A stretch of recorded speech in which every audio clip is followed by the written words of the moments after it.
नमस्कार, मैं सनी तुसीर और इस वक्त मौजूद हम दिल्ली के नरेला क्षेत्र में और नरेला के सत्यवादी राजा हरिश्चंद्र हॉस्पिटल में। और मैं आपको बता दूं, सत्यवादी राजा हरिश्चंद्र हॉस्पिटल के कर्मचारियों ने धरना दिया है। ये धरना क्यों दिया है वो सीधी बात करेंगे हम इसके हॉस्पिटल के कर्मचारियों से और जानेंगे कि क्यों कोरोना के समय पे ये धरने पर बैठ गए हैं। तो आइए बात करते हैं कुछ कोरोना के कर्मचारी योद्धाओं से। सर, क्या नाम है आपका? मेरा नाम धीरज है सर। क्यों धरना दे रहे हो आप? धरना देने का सर मेन रीजन ये है कि हम लोग इतने टाइम से यहाँ पे ड्यूटी कर रहे हैं। जब कोरोना पीक पे चल रहा था तब हम लोगों को बुला लिया गया। बुलाने के बाद बोला गया कि आप लोग ड्यूटी करो, आपको पूरे जो है पेमेंट मिल जाएगी। पेमेंट भी नहीं मिली। चलो कोई बात नहीं, पेमेंट डिले हो जाएगी, कोई दिक्कत नहीं है। लेकिन अब ये बताओ कि अब इन लोगों ने हम लोगों को ये जवाब दे दिया कि आप लोग अब घर पे बैठ जाओ। जब कोरोना पीक पे चल रहा था, जब जान जोखिम में थी, उस टाइम पे हम लोगों ने ड्यूटी की। अब कोरोना डाउन आ गया है बिल्कुल ही, जब सब कुछ लॉकडाउन वगैरह ओपन होने की बात हो गई है, तो हम लोगों को बता दिया कि आप लोग घर पे बैठ जाओ। हम लोग कहाँ जाएंगे अब? अच्छा, तो अभी आप लोगों को बोल दिया है कि आप लोग घर पे चले जाइए। जब कोरोना पीक पर था तो इन लोगों से खूब काम करवाया गया। कुछ सत्यवादी राजा हरिश्चंद्र हॉस्पिटल की सबसे पहले हमने तस्वीरें भी दिखाई थी कि किस तरीके से एक एक एम्बुलेंस में 4-4 शवों को रखकर ले जाया जा रहा था। और वे शव रखने वाले सिर्फ यही हमारे कोरोना योद्धा थे। और उस वीडियो में वो शव रखने वाला भी एक है। इधर आइए आप। क्या नाम है सर आपका? वो जो एम्बुलेंस में शव रख रहे थे आप, जब कोरोना पीक पर था, यहाँ पर शव रखने की जगह तक भी नहीं थी, उस समय आप काम कर रहे थे। हाँ जी। और अब क्या घटित हो गया आपके साथ? अब एकदम जवाब दे दिया। क्या बोले? कि अपने घर बैठो। तो अभी घर बैठने के लिए बोल दिया आपको? परसों से ही। और जो सैलरी आपकी? कुछ नहीं मिली। वो सैलरी भी नहीं दी आपको? नहीं। क्यों, ऐसा क्या है? आपने हॉस्पिटल प्रशासन से बात नहीं करी? अभी कोई दिखाई नहीं। अच्छा, आपसे कोई अब मिलने को भी तैयार नहीं? कोई नहीं। अच्छा, तो कहीं ना कहीं जब कोरोना बिल्कुल पीक पर था तो ये लोग जी जान लगाकर, अपनी जान हथेली पर रखकर हमारे लिए काम कर रहे थे और एक कोरोना योद्धा की तरह काम कर रहे थे। लेकिन आज इन लोगों को हॉस्पिटल प्रशासन की तरफ से निकाला जा रहा है। इनकी 1 महीने की सैलरी है वो भी अभी तक नहीं दी गई है। इन कर्मचारियों का सिर्फ एक ही आरोप है, जब महामारी का टाइम आता है तो हमें बुला लिया जाता है और महामारी का टाइम जाते ही जब कोरोना थोड़ा शांत होता है तो इनको घर वापसी करने के लिए भेज दिया जाता है। क्यों? ये क्या इनके घर वाले नहीं है, इनके परिजन नहीं है, या इनके घर वाले इनसे प्यार नहीं करते हैं, इनके परिजन इनसे प्यार नहीं करते हैं? और ये चीज जो हो रही है वो एक बार नहीं हुआ है, ये दूसरी बार, ये पिछली बार भी हुआ था। हम क्वारंटीन सेंटर में थे, हमने वहाँ पे काम किया। जो सैलरी थी उस टाइम पे भी ऐसे 1-1.5 महीना काम करवाया, उसके बाद में बोल दिया आप लोग घर पे जाओ। 3-3, 4-4 महीने के बाद सैलरी आती है। आप खुद देखिए जिस टाइम पे। हाँ जी, आप भी काम कर रहे थे उसी टाइम? हाँ सर, क्या हो रहा है आप कह रहे हैं आप घर चली जाओ। अच्छा, आप घर जाने के लिए बोल रहे हैं। काम क्या करते थे आप यहाँ पे? हमने मतलब सफाई कर्मचारी। सफाई कर्मचारी थे आप? तो आप सफाई करते थे उस टाइम जब कोरोना बिल्कुल पीक पर था? उठाए थे हमने। शवों को भी उठाया था आपने? हाँ, लाश भी उठाए हैं। अच्छा, तो आपको डर नहीं लगता था उस समय? डर लगते थे, क्या करे, मजबूरी था इसलिए काम किए थे। तो अभी क्या बोल रहा है? अभी बस सीधी घर चली जाओ कह रहे हैं। बिना सैलरी दिए, बिना कुछ करे घर चले जाओ? हाँ, बस ऐसे ही कह रहे हैं, सैलरी अभी नहीं मिल रही है, 10 तारीख को मिलेगा, घर चले जाओ। तो सैलरी 10 तारीख को मिलेगी, लेकिन आप घर चले जाइए, आपका काम हो गया है। अब आपको अगर मरना था, जीना था, वो हो गया है। लोगों की शवों को उठाना था और जिस समय काम करना था उस समय कोरोना पीक पर था और लोग जब अपने घरों में डर से बैठे थे तो ये लोग यहाँ पर जो कोरोना से संक्रमित मरीज है उनकी देखभाल कर रहे थे। उनकी साफ सफाई का पूरा इंतजाम ये लोग कर रहे थे। उनके शवों तक उठाने का भी काम ये लोग कर रहे थे। लेकिन अब कहाँ, सिर्फ इतना ही काम था। अब कैसे, जब अब कोरोना थोड़ा कम हुआ है, लोगों का बाहर निकलना शुरू हुआ है, तो इन्हें हॉस्पिटल के प्रशासन से ही बाहर कर देंगे। ऐसा क्यों भाई? क्या इनके कोई परिजन इनसे प्यार नहीं करते हैं या इनकी जान नहीं है?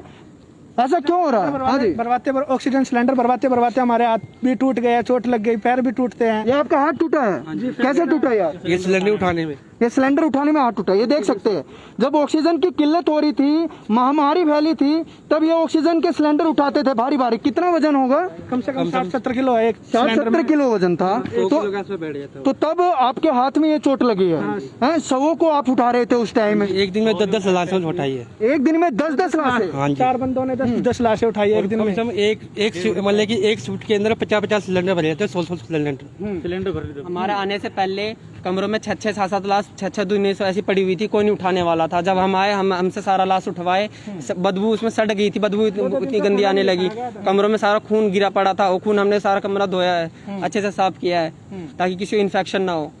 वो पूरा खून आपने साफ किया है, शव आपने उठाए हैं, खाना खाने का मन भी नहीं करता। खाना खाने का भी मन नहीं कर रहा था जी। वे बंदे भी मना कर चुके थे, जो परमानेंट बंदे थे वे बंदे भी छुट्टी पे चल चुके थे। हम जब आए थे यहाँ पे हमने सब काम किया है। जो परमानेंट बंदे वे बंदे बाद में आए जब कोरोना खत्म हो चुका। अभी भी ये अपना रोस्टर रजिस्टर जो होता है, जिसमें डेली ड्यूटी रोस्टर जो होता है, आप उसको जाके देख सकते हो। परमानेंट बंदे हैं वो कितना काम करते हैं, कितने बंदे आज के टाइम में वो बंदे पॉजिटिव चल रहे हैं, वो उनकी लीव चल रही है यहाँ पे।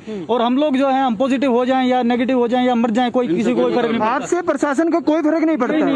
नहीं जी, डेली बेसिस वाला मैटर है और वो भी खत्म ही हो गया है। डेली बेसिस वाला मैटर भी खत्म ही हो गया। ये मान के चलो कि अगर आएंगे तो पैसे देंगे, वो भी नहीं पता कि कब तो वही काम हो गया कि महामारी जब दोबारा आएगी, तीसरी लहर आएगी, तो दोबारा फिर इन बंदों को बुला लिया जाएगा कि आप आइए और अब दोबारा फिर अपनी जान को हथेली पे रखकर और दोबारा फिर काम करिए। ये देखिए इन लोगों में इतना रोष दिखाई दे रहा है कि हॉस्पिटल प्रशासन के खिलाफ नारेबाजी कर रहे हैं और ये नारेबाजी करनी इनकी जायज भी है। क्यों जायज है? क्योंकि जब कोरोना इतनी पीक पर था तो लोगों में दहशत थी, हॉस्पिटल प्रशासन के पास शव रखने तक की जगह नहीं थी और ये बंदे एम्बुलेंस में ले लेकर उनके शवों को रख रहे थे।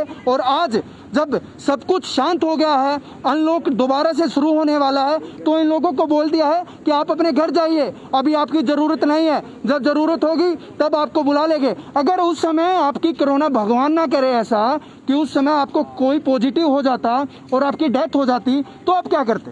सर हम तो घर बैठ जाते, पर इनका कुछ नहीं जाता, न हमें 1 रुपए न देते ही हमें। नहीं, अगर भगवान ना करे आप में से किसी की जान चली जाती उस समय, क्या पता कितनों ने अपनों को खोया है। अगर आपके परिजन, आपसे आपके परिजनों को भी संक्रमण फैल सकता था। आपको तो संक्रमण लगता है क्योंकि आप तो संक्रमण में काम ही करते हो।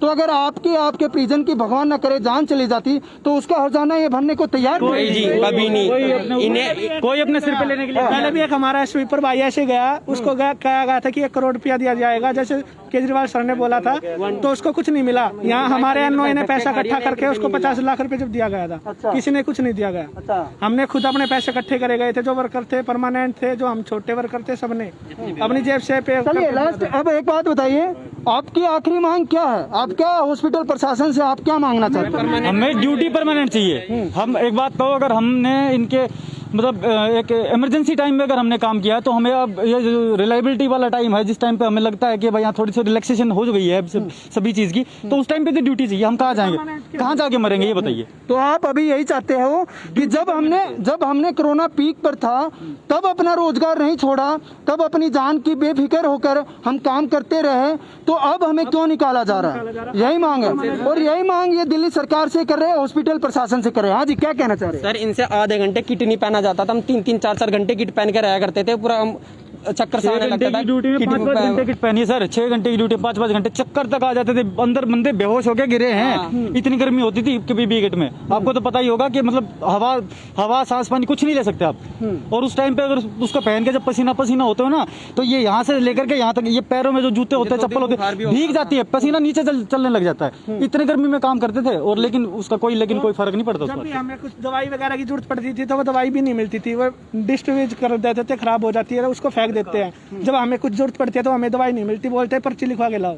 जब तुम देखिए, आप सिर्फ इन कर्मचारियों की सिर्फ एक ही मांग है और वो मांग इनकी जायज भी है, क्योंकि जब महामारी फैली हुई थी तो तब ये अपनी जान हथेली पर रखकर 24-24 घंटे काम करते थे। इनको ना तो संक्रमण का डर था, ना अपनी जान की फिक्र थी और लगातार इसी तरीके से ये हमारे कोरोना योद्धा बनकर जो है वो लोगों की जान बचा रहे थे, शवों को उठा रहे थे, शवों का खून साफ कर रहे थे। और पूरे हॉस्पिटल में जब संक्रमण था, चारों तरफ इनको संक्रमण दिखाई देता था, तो उस संक्रमण को साफ करना वो भी इनका ही काम था। सिलेंडरों को उठाना, ऑक्सीजन के जो सिलेंडर होते हैं उनको उठाना, वो भी इन्हीं का काम था। और ना जाने कितने लोगों की ये गालियाँ सुनते होंगे, कितने लोग इनको धमकाते होंगे कि आपने यहाँ ये नहीं किया, आपने वहाँ सफाई नहीं की, आपने ऑक्सीजन सिलेंडर लेट पहुँचाया। तो क्या पता कितने लोगों के साथ ये अभद्र जो है लोग इनको भाषा बोलते होंगे। तो कहीं ना कहीं हॉस्पिटल प्रशासन को और दिल्ली सरकार को, यह सिर्फ सत्यवादी राजा हरिश्चंद्र हॉस्पिटल की बात नहीं कर रहा हूं मैं, बल्कि पूरी दिल्ली में ऐसे कितने कर्मचारी होंगे जिनको महामारी के टाइम पे हॉस्पिटल में बुलाया होगा, ज्वाइनिंग करवाई होगी। या तो इन लोगों के लिए कोई ऐसा ऑप्शन बनाइए ताकि इनको कहीं ना कहीं कोई भी सरकारी नौकरी में या अभी हॉस्पिटल प्रशासन की तरफ से कोई रोजगार दिया जाए, ताकि ये लोग इसी तरीके से देश की सेवा करते रहे, दिल्ली की सेवा करते रहे। देखते रहिए प्रदीप यादव के साथ मैं सनी तुषार, दिल्ली समाचार, नरेला।